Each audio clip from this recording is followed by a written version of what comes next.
Welcome to another episode of Black Girl Ambition with me, Niya Baxter. This is your go-to space for community empowerment and practical tips to help you level up in your career and in all aspects of your life. Black Girl Ambition is not just a podcast, it is a movement.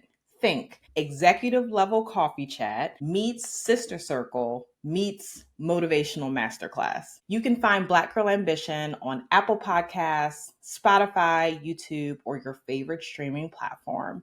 If you have not already, be sure to rate, review, and subscribe. Today, ambitious Black girls, we are speaking with Grace Mosuro. I first came across Grace on LinkedIn after reading her viral post a couple of months ago on what she felt as the cultural tone shift that was in the air at the beginning of this new American presidency, and why she is very intentional about still choosing softness and dignity and joy anyway in this environment. I was taken by this post and I dug further into Grace's background and became really intrigued. So she is Nigerian born and UK raised, a breast cancer thriver, and a leading authority on equality, diversity, and inclusion, which are still critically important, more than ever, actually. She is the owner of the UK-based consulting firm, Acquaintance Consulting, and she's also a keynote and a guest speaker on various leadership topics. You can often find her gracing stages and panels. In her spare time, she writes and often goes viral for her brutally honest LinkedIn posts on Black womanhood,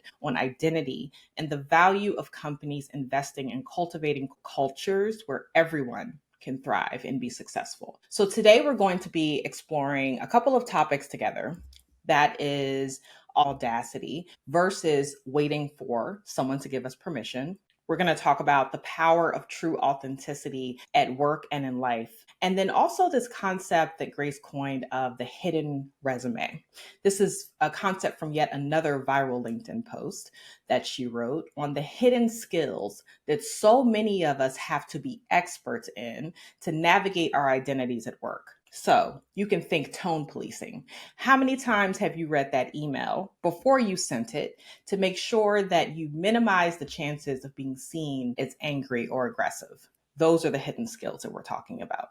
So thank you for being here today, Grace. Thank you for having me, Niya. I'm really excited to be here. I want to get into the first topic of audacity versus asking for permission and talk about that viral post that you wrote at the beginning of the year. Specifically, I think you wrote that you would no longer let the way that you were raised direct the way you live your life, because women are taught to wait. We are taught to be quiet. We are taught to be patient. So I would love to just know more around your thinking behind that post. Yeah, so even though I was raised in the UK, I moved to the UK when I was 5 years old. I always say to people, I essentially lived in two cultures while I was growing up. So when I stepped out of my house, I was in the UK, but when I stepped back into my house, I was fully in a village in Nigeria. Like it was culturally, it was, you kneel down when you get home to greet your parents. You don't look your parents in the eyes when they're talking to you. You don't speak unless you're spoken to. You definitely don't talk back. Like there was a lot of messaging that was given to me, and also messaging about how I should behave when I was outside as well. And most parents with Black children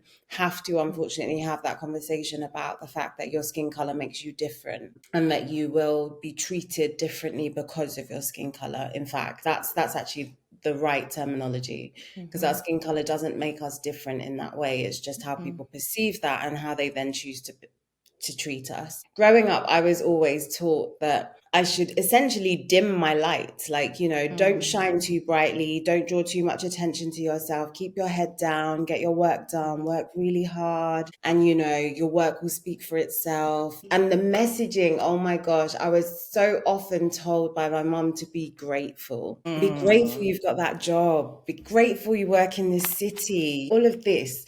But there was never that encouragement to at the top of the organization, to progress, to talk about my success, to talk about my achievements. There was none of that. My mum very much was teaching me to be humble. And whilst I love humility in people, that is not what drives success for Black women in the workplace. Humility holds us back.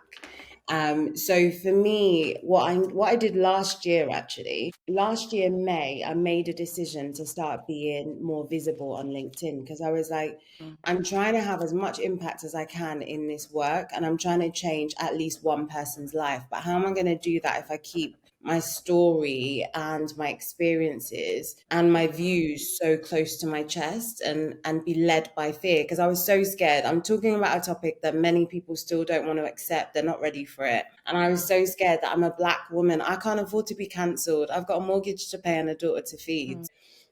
That really held me back. But in May, I was like, nah, Grace, we need to stop playing hard. Like, we need to stop playing games here and just get serious. So I started to share my story. I started to tell people about my journey as a Black woman with intersecting identities. I started to educate people on what intersectionality really means and why it was coined. I started to talk about microaggressions that I had personally experienced. I'd started to talk about the fact that I do this work, but people still ask me what my credentials are, because having lived experience isn't enough. But there's also this assumption that I'm only doing it because I've got lived experience. And the decades of work experience that I have, the professional qualifications that I have, none of that comes into people's minds, because they genuinely believe that a DEI hire exists. That premise that any Black or brown person in a senior role has only got that job because they're Black and brown, not because they went to university or because they have climbed the corporate ladder by hook or by crook. There's just this assumption you've only got that because you're that color. It's ridiculous. So I realized last year that actually people were really resonating with the message that I was putting out and what I was saying, and the fact that I was being authentic. I wasn't talking about anything for clickbait, because I find that so exhausting. And I realized that my following on LinkedIn had grown quite significantly. I'd been on LinkedIn for almost 2 decades. And last May, I had 2,500 connections. By the end of the year, I was nearing 10,000. And I was like, wow, people are really, really identifying with this. So in the new year, I was like, do you know what? We're going to go harder. I'm going to be really audacious this year. So this year, I'm going to set myself goals. I'm going to believe in myself and believe that I should be speaking on international stages about my lived experience, but also why DEI can't die and the work that still needs to be done to get us where we need to get. And I'm also going to demand what I'm worth financially. So I'm not going to discount. I won't be doing it. And if people aren't willing to pay for the experience that I have, both lived and professional and academic, then they're just not ready to do this work in the way it needs to be done. I also chose to be audacious in actually believing in myself, because I'm always questioning myself, like, do I know enough? Should I be on that stage? Should I be talking about this? Should I be doing that? Should I be trying to speak to this person? All of this, I was like, girl, just do it. What's the worst that can happen? I've been to the States to speak. I've been on a number of podcasts. I've had speaking engagements every month since the start of the year. My work is being noticed. I'm being recognized. I'm meeting some amazing people. I am so blessed to be able to have conversations with real people and to learn from them. Audacity and collaboration are my 2 words for the year, and I'm living my best life as a result of those 2 words. Period. And look at how your life has blossomed, like you have blossomed and it has changed and you have elevated by making that intentional decision to be audacious and stop asking for permission. And I think as well, I'm the queen of realness. I don't want anyone to think that you just make that decision and then everything just lands in your lap. It doesn't. Like, there's been times where I'm like, I don't know how this month's mortgage is getting paid, but I sleep really well at night knowing that I have done what I wanted to do in that day to drive the business forward and to drive the message forward and to have impact. And I don't feel like I'm living for anybody else or not living for anybody else. Because I think that in itself actually is more significant. That makes us hold ourselves back for fear of someone not liking us stepping out. Do it. Yeah, just do it. I mean, you're also talking about the way that women are socialized to play the background. We're socialized to minimize ourselves, to give others the credit, to give others the shine, to play the background. So I love us taking up space in our own lives and our own story. Even if you have doubts, right? It sounds like you still have doubts about, we all do, but you do it anyway in faith that you've been here before and you can deliver. Exactly.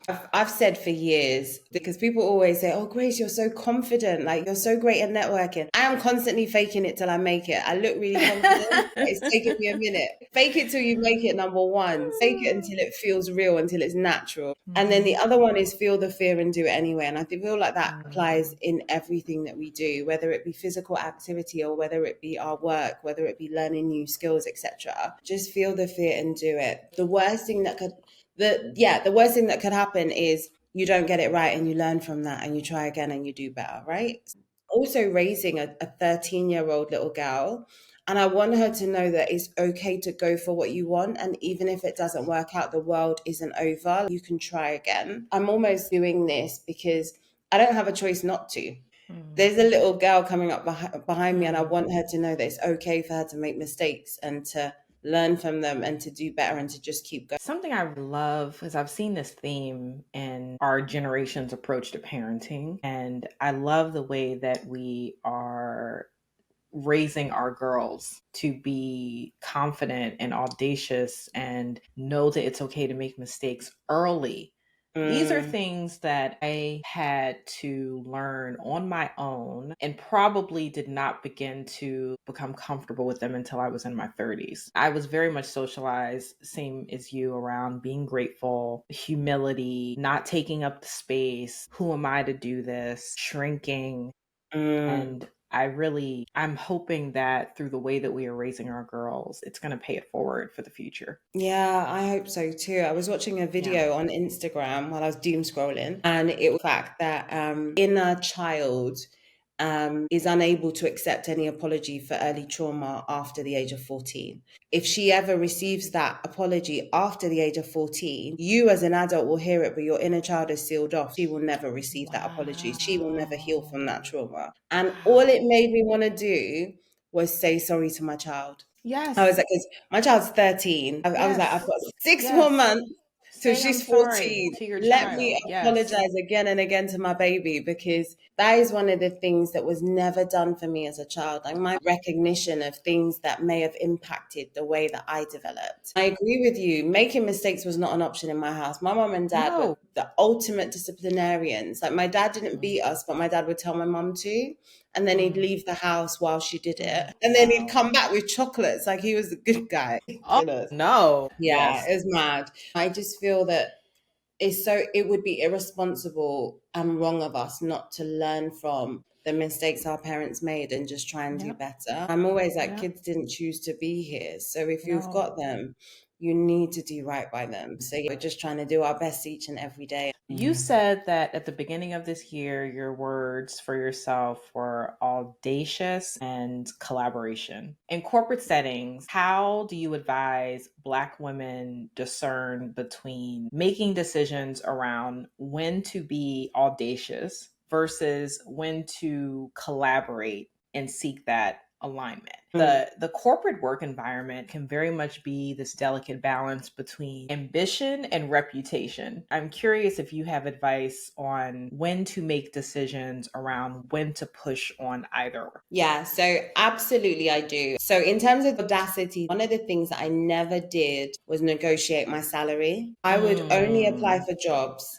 that had a salary that I was okay with. And then I would accept the salary if I got the job. I'd just take it because I applied knowing that was the salary and I was fine. But having now been in this world for a little bit longer and having a network of some really successful people, I've learned that actually a lot of people that don't look like me don't ever accept the first offer financially. They're negotiating that salary throughout the recruitment process. So one thing I would say is, and my daughter is so good at this, and I don't want her to lose it, is ask for what you want. And there's something about practicing that skill, because even if you're happy with the salary that is being advertised, that's being offered, ask for 5K more. If you know that you would accept less than that, ask for it, because there's something about practicing that skill. In terms of collaboration, my advice would be that irrespective of whether or not you're in a leadership position, run your piece of work like it's your business and build a team to support that business. So if you're a project manager and you're working in an organization, you might need people from finance to feed into your project, or you might need someone from IT to support with your project. Find the best people in each of those teams and make them your best friends, so that when you're working on those projects and you've got those tricky bits of the project that you can't deliver because that's not your skill set, you've got your friends in those departments that are going to jump in and support you and fill in those gaps. What that then means is that you're not worried about, I can't collaborate with her because then she might get the promotion that I want, because actually they work in completely different departments. They are not your competition. They are adding to your work, and they are actually collaborating with you. And I think that's something that sometimes holds us back as Black women in the workplace, is that the scarcity mindset that still exists. And it's real, don't get me wrong. There are some organizations where, as far as an organization is concerned, we can't have too many people that look like that in the C-suite. So if there is one Black woman in the C-suite, she is not necessarily looking to support other Black women to come up there because she knows the energy that's up. So I get that that's a real thing. So I think those are the things that I'd really encourage people to think about, is how do I collaborate without competing? Because that is where the power is. And just ask for the money, sis. The worst to say is no. We need to be talking to our friends about how they negotiate salaries. How much are you on, sis? Because I'm thinking about getting into that space. Would you recommend it? If you step into a space and you see there's lots of money to be made, share the love. Like, tell people how you did it, what they need to be saying, the conversations they need to be having, because that's what white people are doing on the golf course.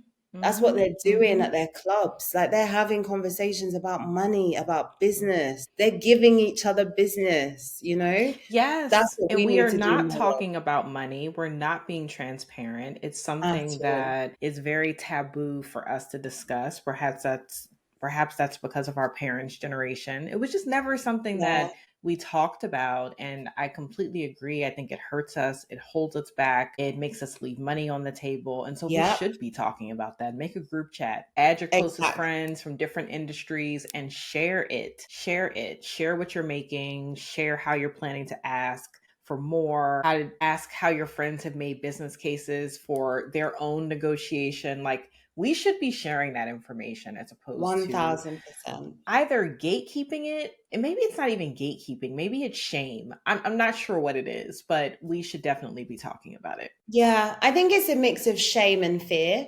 There's this, because of that humility thing. When a Black woman's doing really well and she's maybe working with friends that are, like, she's got friends that maybe aren't doing as well as her, she True. feels scared to tell them, because she's like, are they still going to want to be friends with me? Are they going to be jealous? Are they going to be upset with me? Are they going to think I'm boasting? Right? So that holds us back as well. And I think we need to Very get to a true. point where actually the people that are really your friends, they will let you know what they're trying to do, as in, like, I want to make more money. I want to do whatever. I want to do whatever. So they will receive what you're sharing with them in the right way. If they don't, then they don't. But my thing is, be intentional with what you're sharing with people. So don't just like shout about your salary unless you're trying to help them get to that salary, right? So, Yes, that's just tell me what you're obnoxious. on. Great. I'll tell you what I'm on, but I'm also going to tell you how I can help you get to that. I want to transition to this concept of the hidden resume, which I had teed up earlier on, and these unspoken skills, the emotional labor that many Black women have in the workplace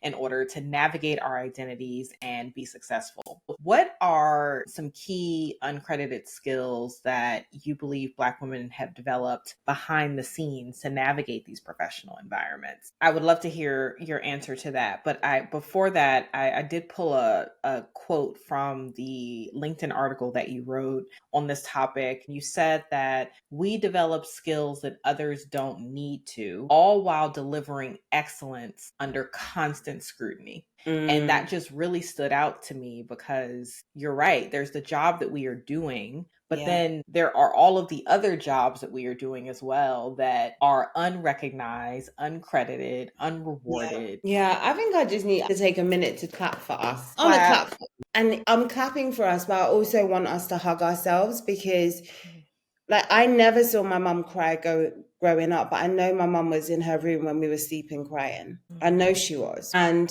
for me, what that tells me is that we have been conditioned to live as these artificial superhuman beings in order to be what everyone requires us to be. Our families, our children, our husbands, our friends, our siblings, and then the working world. All of those spaces are demanding different things of us as Black women. And we are giving to all of those spaces. And I think that the fact that we are doing that with so much grace and excellence and so much commitment is just, it's just absolutely phenomenal, but it deserves a bit more recognition than it gets.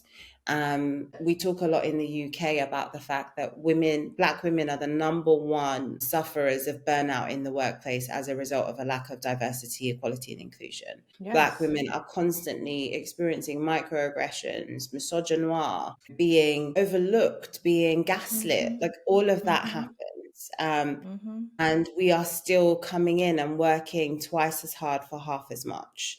At least twice as hard. And I just think it's enough now. It's enough. My message to everyone now is let's just work as hard. Let's stop doing twice as hard. We're going to work just as hard as everybody else. Because at this point, everyone needs to see what it looks like when we do what everybody else is doing. One of my friends, bless him, I was talking to him about something. He was like, Grace, I need you to stop right now. And I need you to take on some mediocre white male energy. That's what, and he's a white man, and he was like, "That's what I need you to do for me. I need you Take to on take some on that mediocre mediocre, white not man even energy." like Bill Gates, Yeah, Steve no. Jobs, not that Just energy. yeah. Just mediocre. Because Yeah. I really encourage, us as a community, as Black women who have, particularly millennials, were raised to be humble, were raised to not make too much noise, not to stand out too much, is that actually we need to make sure that our network includes people that haven't lived that struggle, because there is a lot of mirroring that we can do of that, and we can learn from those people. I love the fact that my daughter leaves this house every day with no burdens. My daughter's weightless. My daughter walks around knowing she's a Black girl, but she walks around with little white girl energy. Like, my girl is innocent. She's living her best life. Because, and don't get me wrong, she is aware that she's Black. There have been a number of things. She was alive during when George Floyd was murdered. She knows about all of that. It's not something that has necessarily registered for her, but also her life is very different to the life that I had. Her future will be different because I'm going to make sure it is. That's why I'm doing this work. Because I don't know any Black woman that does not put on an invisible cloak of armor before she steps out of her house. I completely agree with you. And I have to tell you, though, I've just stopped. I recognize the armor. I have put on the armor, but I made an intentional decision. And I wish more Black women would make an intentional decision to be selfish. Like, one, to just be more selfish. And selfish has a negative connotation, but I really mean by that investing in yourself and being attuned to what you personally need and want and desire. Telling people when they are not meeting your needs, doing the things that you want to do. Like, I made a decision to be selfish, and that has brought more light. I think that more Black women need to do that and also be more self-promoting, because we have the skills, to your point. Like, we're overdoing it. Let's approach things as maybe just doing the job as opposed to doing it twice as good or 3 times as good. Exactly. And I've seen some of the difference in when I look at how white people navigate the workplace. They'll do the job, but they are very, very good at networking, building relationships, talking about what they do. And I want to see us do more of, like, yes, we have to be good at our jobs, but let's also be sure that we're not relying on anyone else to do the work of promoting us and what we do. We should be in the coffee chats. We should be proactively setting up time with the execs to go talk about, pitch this latest idea or this latest project, because those relationships end up being how we get ahead. It's not just putting your head down and doing the work. And it's funny because I completely agree with everything you've said about selfishness and networking. I didn't decide to be selfish until after I'd had breast cancer. And that's because I had no choice. I fully believe that I had breast cancer because I had been putting everybody else first my whole life, and my body was sick of it. My body was like, girl, I need you to prioritize me. And I'm very big on being able to do and be for everybody else. Breast cancer taught me that I can't be that if I am not 100. So I fully believe that actually selfishness, in terms of choosing to be selfish in prioritizing your well-being and your mental health and your physical health, is actually the biggest and best gift you can give the people that you love, hands down. So everyone should be a little bit selfish, particularly Black women. In terms of the networking piece, one of the other things that someone said to me last year at some point is you want to build your network before you need it, because those people are going to be talking about you in rooms that you're not in. And I have been so blessed to make some amazing friends on LinkedIn. And there are people that I've never met in person that will connect me with other people that will be pitching for me in rooms that I'm not in. So that's one thing I'd say to us as Black women as well, is don't sleep on LinkedIn. Build your network now, because you don't know where those people are going to be in a few years, but you also don't know where you're going to be. Absolutely. And always think about, when you're doing that kind of networking or any networking, is how do I make this relationship mutually beneficial? You might be up here in your career, but what can I do to add value to you in this relationship? And you might not be able to do anything right now, but you might have a conversation with someone and be like, oh my gosh, I know someone that works in your industry and they're doing this thing. There might be a collaboration opportunity. Or I know someone who's looking for someone like you in their company. Can I put you in touch?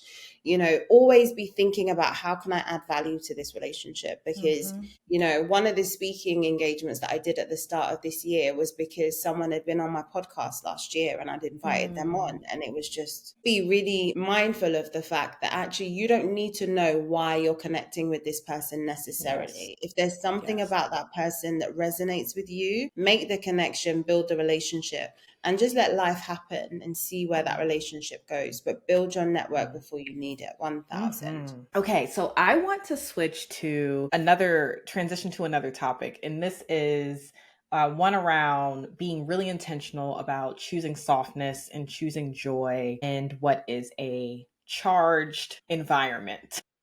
And this is actually how I first found you, right? On LinkedIn. I was very taken by your post. I stopped scrolling. I read the whole thing. I said, who is this? I want to know her. So I talk more about what that looks like for you, that choosing joy, choosing softness and dignity when the world really shows you the entire opposite. And why you choose to be intentional in that way. Yeah, so there's a few things. One of them is I grew up, I was raised by a superwoman. I grew up obsessed with my mum because to me, she legit was a superhuman, and she was so strong. She never cried. She was always working. She was always there. She always made sure we had everything we needed. And she was just, to me, she was what I was meant to be, you know, and that's what she promoted in us. She very much was about, the messaging my mum gave us was rely on yourself, don't rely on anybody, make money so that you don't ever have to rely on a man. You know, deal with your problems yourself. Don't expect other people to come and save you, like all of that messaging. But also I was really scared of my mum because my mum was like, she was the disciplinarian in the house. All of my friends were scared of my mum. If they heard my mum in the background on a phone call, they'd be like, Grace, I'm going to go.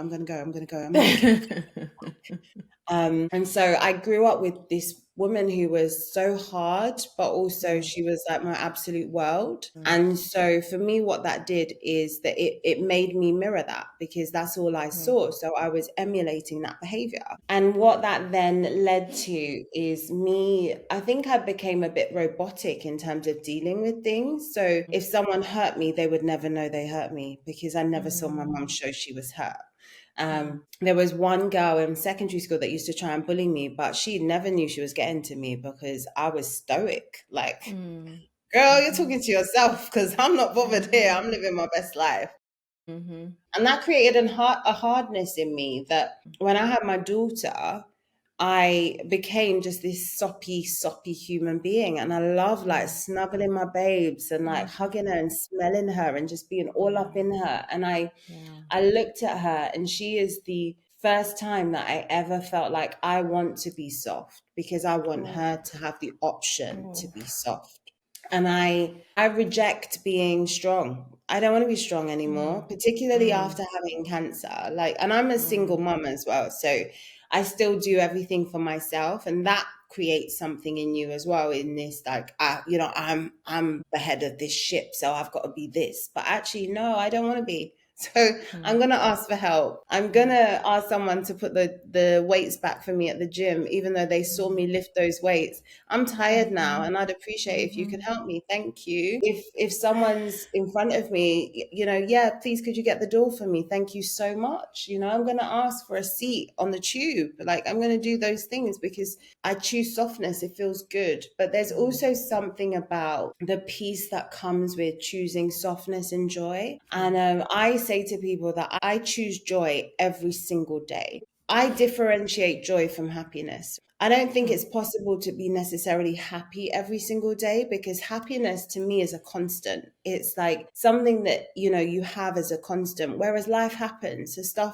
you mm, might have a bad day, but you could buy yourself a slice of cake. And for those 20 minutes of eating that cake, you feel joy. The mm, cake's finished and you might be right back to where you were before the cake, but you've experienced joy in that day. And that's what I commit to, is I commit to creating space for joy every single day. Life is way too hard for me to allow a stranger's bias or view of me or issue, because every single person is dealing with their own stuff, and it's yeah, just how people choose to deal with that and react to it, because some people right. just want to take it out on other people. But my life is difficult enough. I am not now going to give power to somebody else to come and mess up my day. We're not doing that. Okay. So there are small things, there's the subtle microaggressions, there's the subtle disrespects that people might do. And to me, what that tells me is that's a you issue. It's not a me issue, because you're making it subtle because you're not confident enough to make it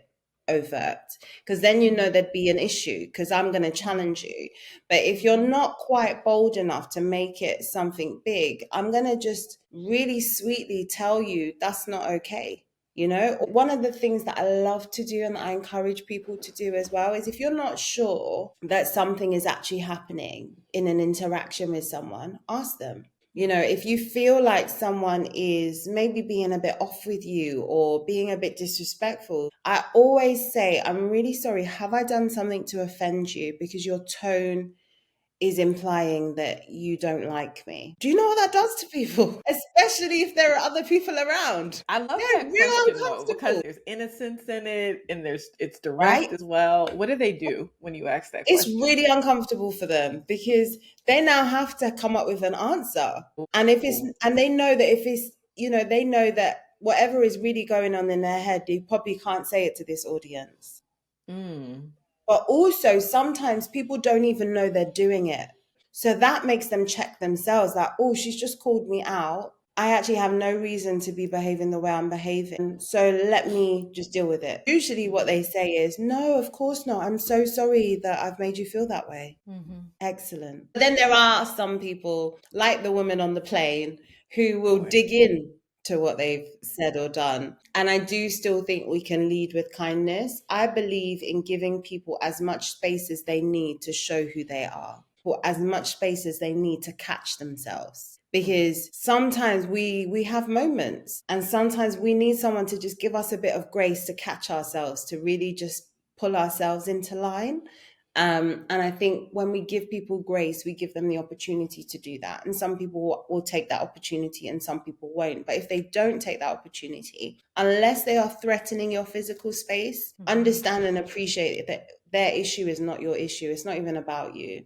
So you mhm. carry on having a great day. You've left them with something, and hopefully they'll mull that over, but you're still having a great day. That's a very tactical question that our listeners today can take and use in their everyday lives. I also appreciate your perspective on the difference between joy and happiness.